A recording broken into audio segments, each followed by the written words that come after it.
Masa-masa pandemi ini kan menuntut siswa untuk belajar online. Nah, persoalannya belajar online ini sebenarnya sesuatu yang hanya bisa dinikmati oleh orang yang memiliki banyak privilege.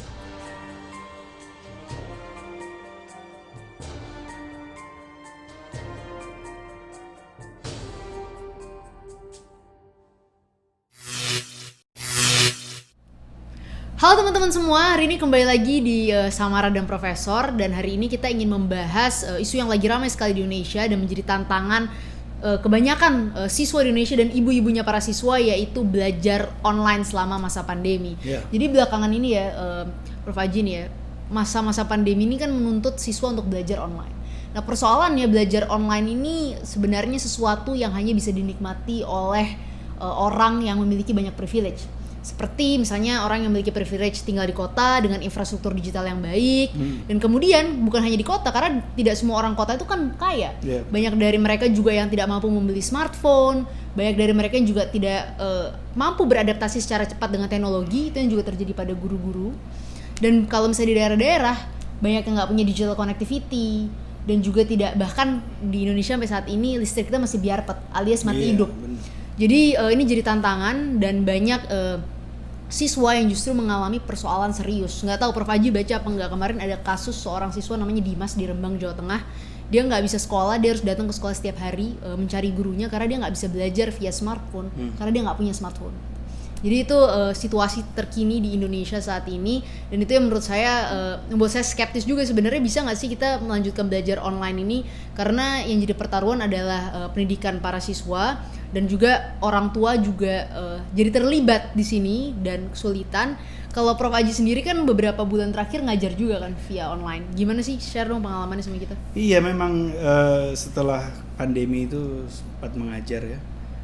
Half of the semester ya, setengah semester yang lalu itu melalui dan itu jauh sekali sama nih, jauh sekali, artinya kualitasnya, cara-cara kita berkomunikasi, apalagi misalnya kelas-kelas master dan S3 ya, S2, S3 itu kan biasa kan kita duduk di satu ruangan, kita berdiskusi secara intens, dan pada saat kita transisi ke Zoom, yaitu saya sih melihat moral students itu cukup rendah. Artinya terkadang mereka distraction itu terlalu besar, ya kan?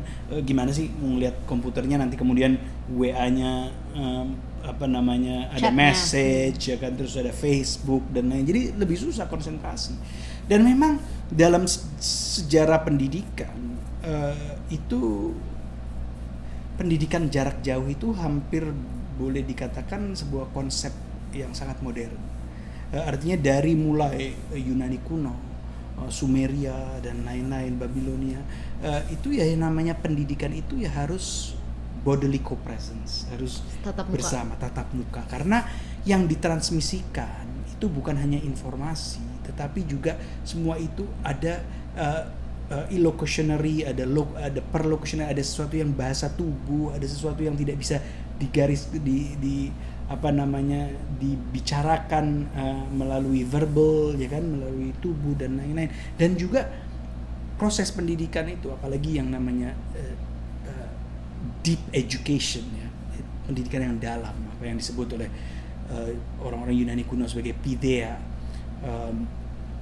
itu ya memang kamu harus spend time dengan guru kamu harus duduk dengan dia dan menyerap semuanya itu, karena ini adalah sebuah pengalaman sensual, pengalaman of the senses, pengalaman dari panca indera, semuanya kena gitu loh. Jadi pada saat itu dimediasi dengan elektronik, banyak sekali yang berkurang dari itu, dan fokus tidak akan sama. Itu saya sebagai seorang pendidik ya merasakan kesulitan pertama, dan pada akhirnya saya tetap skeptis terhadap pendidikan berbasis elektronik ini. Nggak tahu kalau Samara sebagai milenial nih gimana. Tapi ya, tapi juga itu saya terlalu konservatif aja. Enggak, tapi itu menarik ya, karena sebenarnya Prof. Haji ini kan bisa dibilang adalah seorang pengajar dengan penuh privilege, harus diakuin dong. Iya. At least mengajar misalnya kayak di Amerika, NYU, semuanya pastinya punya internet, semuanya punya, ada semua digital connectivity. Mungkin rata-rata juga anak-anak yang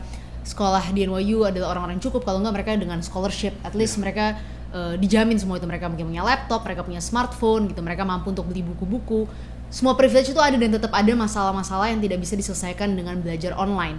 Artinya itu adalah keluhan dari seseorang dengan privilege dan student yang juga punya privilege untuk itu.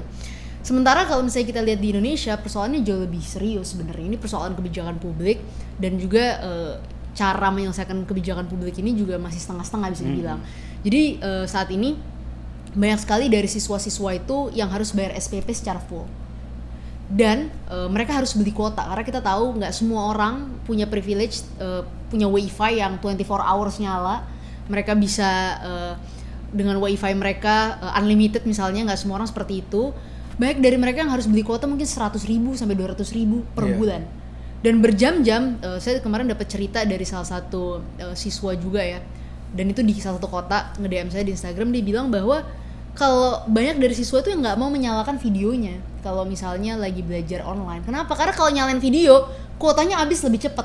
Waduh. Ini situasi yang sangat serius loh. Dan jadi guru itu tidak bisa melihat. Iya, jadi banyak dari kadang guru minta kan, ayo dong absen nyalain. Kata mereka ini bukan masalah mereka nggak mau nyalain, persoalannya karena mereka nggak punya cukup kuota untuk itu. Itu persoalannya. Dan yang kedua juga, jangankan masalah kuota ya.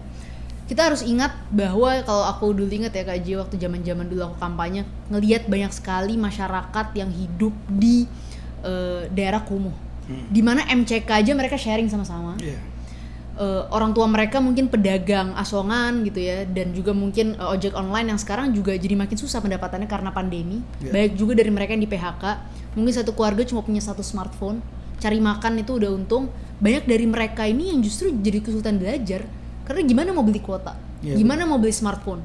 Untung-untung smartphone-nya nggak digadaikan. Dan situasinya sekarang memburuk bukan hanya di Indonesia, tapi di berbagai macam negara dunia. Kemarin di Economist bikin laporan, salah satu laporannya di Indonesia ini belum terlalu baik dibahas, tapi yang harus kita ketahui, bayangkan apa yang terjadi sama siswa-siswa yang merupakan anak dari keluarga-keluarga di kawasan kumuh ini. Karena di berbagai belahan dunia, terutama di negara-negara underdeveloped, mereka ini jadi nggak bisa kembali ke sekolah. Karena kenapa? Mereka jadi drop out dari sekolah mereka untuk membantu keluarga mereka mencari uang. Waduh. Jadi ini persoalan sangat serius yang harus diadres sama kita. Apakah ada subsidi yang lebih jelas? Saya dengar sih kemarin Kemendikbud katanya mau mengalihkan dana BOS. Jadi dana BOS itu dana yang ditransfer ke masing-masing sekolah. Katanya dialokasikan untuk internet dan lain sebagainya. Cuma implementasinya masih sangat sedikit. Dan semakin lama implementasinya jelas, semakin banyak kita mengorbankan siswa kita. Bukan hanya dari segi pendidikan, artinya pelajaran, tapi apakah mereka mampu meneruskan sekolah mereka. Dan sebenarnya kita juga nggak tahu kan progres sekolah mereka sampai sekarang seperti apa gitu. Iya. Nah, apa namanya? Terus ini kan sesuatu yang emergency ya. Iya. Tapi saya dengar-dengar dan baca beberapa juga ada pemikiran kebijakan yang mau mencoba mengubah ini menjadi status quo gitu. Ada wacana permanen. Jadi ada kemarin sempat ada wacana dari salah satu rapat dengar pendapat Kemendikbud dengan DPR RI, mereka sempat mewacanakan bahwa kedepannya di masa depan pendidikan itu bisa online. Enggak, aduh, saya skeptis sekali. Skeptis kan, karena lagi-lagi bukan berarti kemajuan teknologi membuat segala hal bisa kita teknologikan. Betul, ini kebijakan emergency, ini ada COVID-19, mungkin serem membuka sekolah terlalu cepat, kita nggak tahu penyebarannya seperti apa. Tapi lagi-lagi di masa seperti ini bukan berarti ini menjadi pembenaran, tuh kan bisa, sehingga di masa depan bisa. Karena saat ini sebenarnya nggak tuh kan bisa juga ya teman-teman. Kita tahu banyak dari siswa yang mengalami masalah seperti yang tadi udah saya ceritain gitu. Dan at least kalau misalnya mau dibuat online untuk sementara ini, ayo dong kasih subsidi smartphone ke, kuota internet, dan implementasinya dipastikan. Karena kalau nggak akan kesulitan. Apalagi di negara seperti Indonesia yang infrastruktur digital itu belum merata. Iya betul.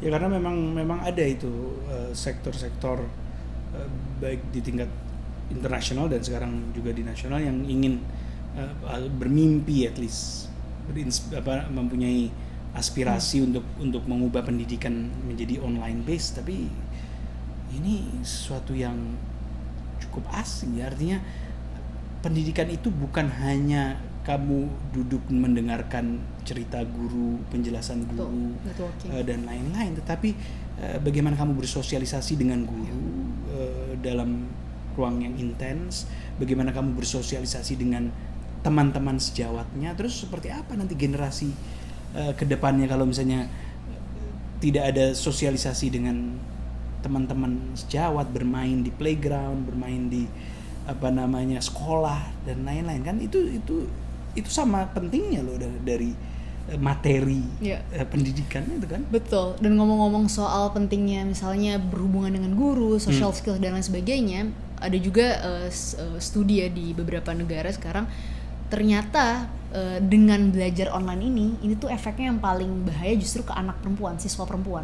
Kenapa? Jadi di negara-negara yang underdeveloped, negara-negara yang bisa terbilang miskin gitu ya, dan tidak masih negara berkembang, mereka ini justru mengalami kesulitan kan, keluarganya banyak yang kena PHK, kesulitan dan sebagainya. Untuk mengurangi beban, mereka menikahkan anak perempuan mereka. Satu, jadi terjadi pernikahan anak. Yang kedua, banyak sekali terjadi, bahkan ini pernah terjadi waktu Ebola breakout ya, epidemi Ebola di Afrika.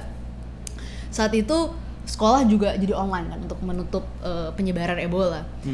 Dan ada tingkat tingginya kehamilan di tingkat remaja. Kenapa? Anak-anak ini jadi aktif bermain di media sosial, kenal dengan laki-laki yang tidak jelas, dan kemudian pacaran, akhirnya terus hamil dan lain sebagainya.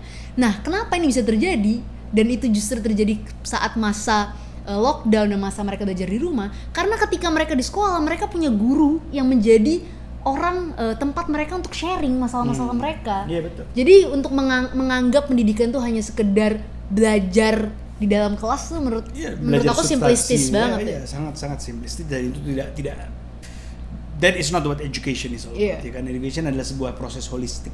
Yang seperti saya katakan tadi, proses sensual, semua indera itu bermain di situ. Ya kan, termasuk sentuh gitu kan. Kita salaman sama guru dan lain-lain, itu adalah semuanya bagian dari pendidikan itu sendiri. Jadi nggak bisa pendidikan sebagai sebuah proses holistik ini dilihat mana yang esensial, mana yang tidak esensial, dan dipisah-pisahkan. Nanti akhirnya tinggal yang kita punya hanyalah tengkoraknya saja pada akhirnya. Terus bagaimana membentuk manusia itu sendiri? Kita sekarang sudah banyak kesulitan ya, misalnya anak-anak yang hidup, yang tumbuh 15 tahun terakhir, itu sudah sangat berbeda dengan generasi sebelumnya yang misalnya setiap sore main di komplek gitu kan.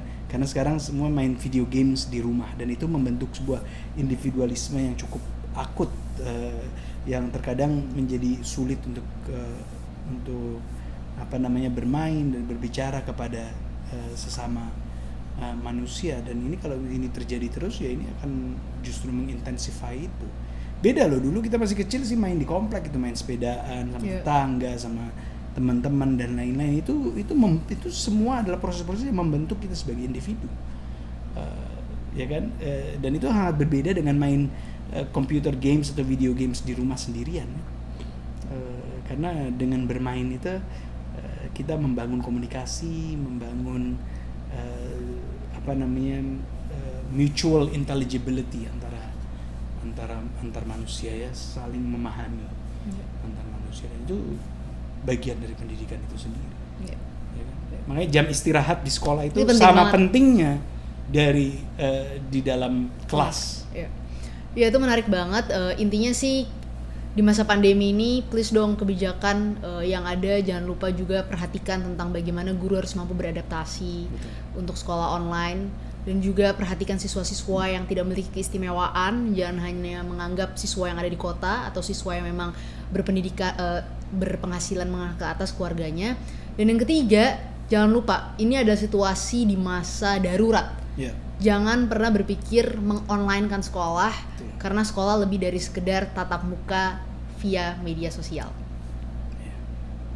Oke, thank you teman-teman semuanya untuk udah nonton. Jangan lupa untuk like, komen, dan share video ini, siapa tahu bermanfaat. Kalau perlu di-share yang banyak biar sampai ke Kemendikbud dan biar didengar aspirasi kita dan aspirasi banyak siswa dan ibu-ibu lainnya. Thank you. Kalau ada saran-saran jangan lupa komen. Terima kasih.